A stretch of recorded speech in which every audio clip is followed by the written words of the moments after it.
proses penghisaban itu? Pertama, proses tanya jawab. Di antaranya ada hadis menyatakan, lan tazula qadama 'abdin yaumal qiyamah hatta yus'ala an arba'i khisalin. Besok di hari kiamat tidak akan bergeser telapak kaki seorang hamba sampai dia ditanya lebih dulu tentang 4 persoalan. Tentang ilmunya. Kemana ilmu itu diamalkan? Tentang umurnya.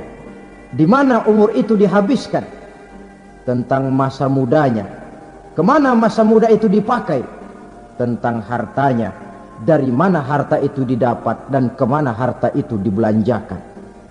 Ini termasuk proses tanya jawab. Jadi kalau istilah pengadilan dunia, nama Fulan bin Fulan. Kamu waktu di dunia diberikan umur panjang untuk apa?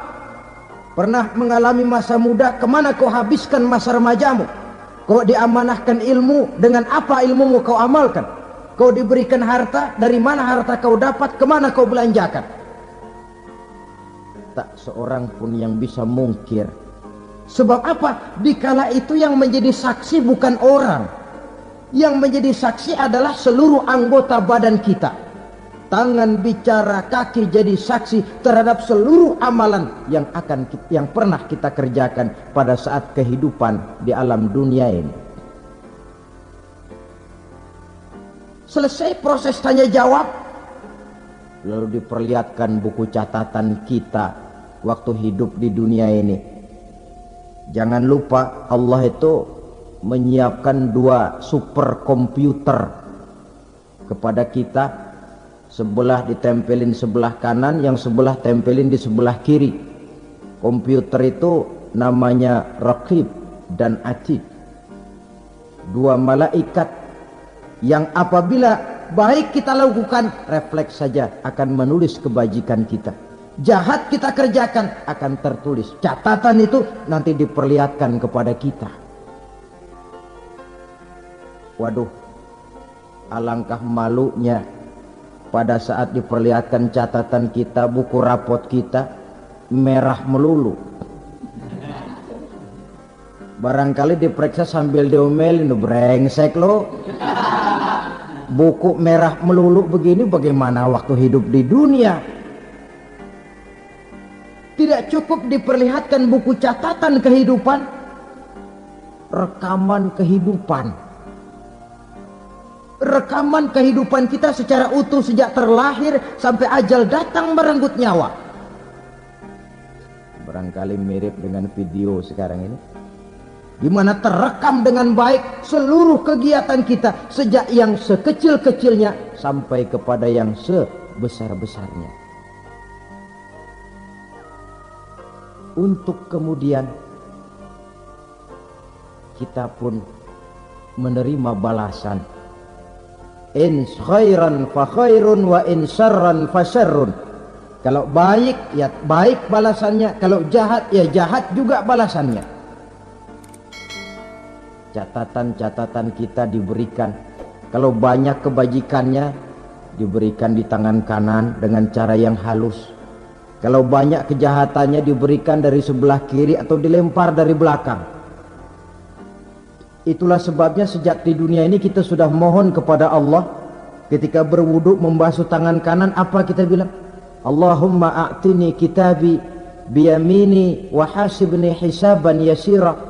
Ya Allah, berikan saya kitab di tangan kanan, dan kalau saya memang perlu dihisap, hisaplah saya yang seringan-ringannya. Tangan kiri berlindung kita kepada Allah, jangan sampai diberikan kitab di tangan kiri atau dari arah sebelah belakang. Wa a'udzubika an tu'tiya kitabi bishimali aw min wara'i zuhri, dari arah sebelah belakang. Na'udzubillah min dzalik.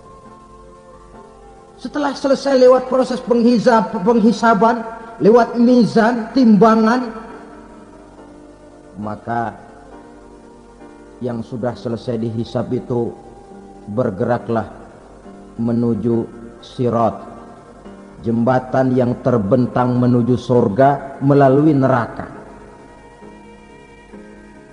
Saudara-saudara, panjangnya perjalanan Sirat itu memakan waktu ratusan tahun.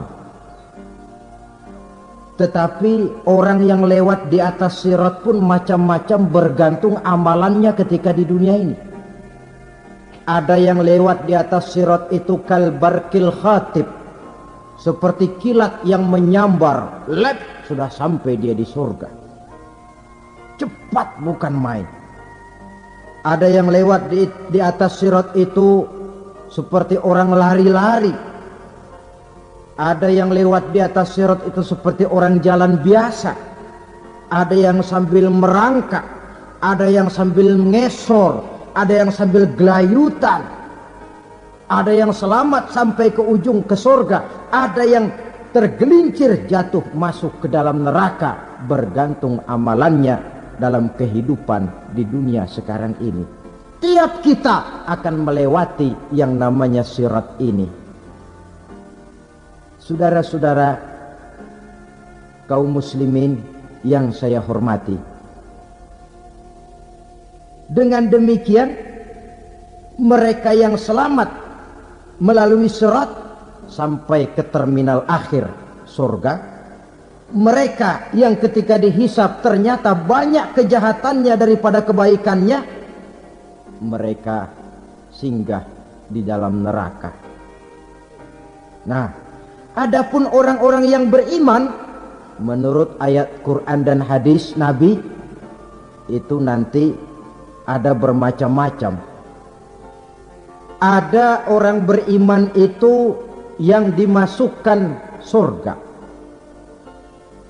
Ada orang beriman itu yang dimasukkan ke dalam surga. Ada orang beriman itu yang disebut penduduk surga. Kenapa lain-lain, Pak? Karena waktu di dunia amalannya juga lain-lain. Ada orang beriman yang masuk surga. Ini paling murah tiketnya. Mau masuk surga? Kata Nabi begini, ma min abdin qala la ilaha illallah thumma mata ala dhalik illa dakhalal jannah. Kalau seorang hamba sudah mengucap dua kalimat syahadat, dia yakin dengan kebenaran kalimat itu sampai matinya, orang itu akan masuk surga. Abi Dzar yang waktu itu diajak bicara heran, ya Rasul kok gampang betul? Iya, walaupun orang itu mencuri, iya, walaupun orang itu berzina, iya, biar dia mencuri, biar dia berzina, kalau dia sudah mengucap dua kalimat syahadat, dia yakin dengan kebenaran kalimat itu sampai matinya, itu orang akan masuk surga.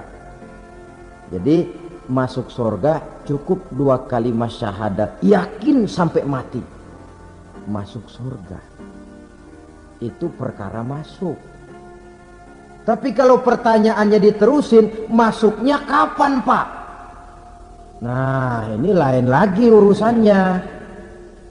Sebab ada yang masuknya itu langsung, ada yang mampir dulu. Di sana tempat cuma dua, kalau tidak surga, neraka. Mau ke surga tapi mampir dulu, yang mampirnya jelas di neraka.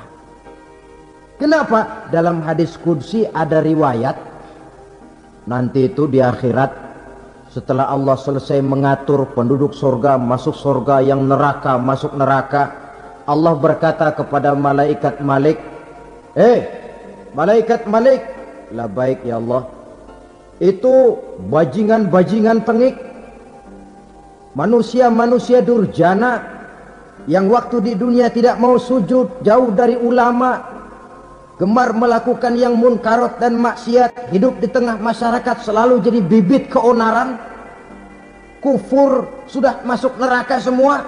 Sudah ya Allah. Nah, kalau sudah, coba sekarang kamu masuk, Malik. Saya, iya, masuk neraka. Mau apa ya Allah? Kata Allah, akhriju minan nar man kana fi qalbihi misqala habbatin min khardalin min iman. Kau masuk neraka, cari di dalam neraka orang-orang yang ada imannya walaupun kecil sebesar biji zarah, angkat mereka keluar. Masuk malaikat Malik ke neraka. cari orang yang ada imannya, korek. Ya repot, udah pada gosong. Yang ada imannya diangkat ke atas, yang ada imannya diangkat ke atas. Lalu dimandikan di Nahrul Hayat, namanya sungai kehidupan di akhirat nanti. Cakep lagi rupanya, bersih lagi wajahnya, apel di hadapan Allah. Kata Allah, bagaimana mas? Kapok nggak sampean? Kapok ya Allah. Nah, kalau kapok, idhab fadkhulil jannah, pergi masuk surga sana. Berangkat mereka ke surga, ketemu sama teman-temannya yang udah sampai lebih dulu, yang nggak pakai mampir lagi. Terjadi dialog. Kata teman-temannya yang udah pada nyampe duluan, mas, iya, emang baru sampai? Saya baru sampai. Memang mampir di mana dulu mas? Kita sudah lama sampai di surga. Saudara buka surah Al-Muddatsir ayat 34-35. Ma salakakum fis saqar? Kenapa kamu mampir di neraka Saqar? Qalu lam nakum minal musallin. Mereka menjawab, kami mampir di neraka Saqar mas, gara-gara dulunya kami waktu di dunia ndak pernah sholat. Ndak pernah sholat? Ndak pernah. Kan rumahnya dekat masjid, cuma dekat doang mas. Sholat mah enggak saya. Enggak pernah ngasih makan fakir miskin, enggak pernah hadir di majelis taklim, pendeknya enggak pernah melakukan kebajikan. Maka saya pun mampir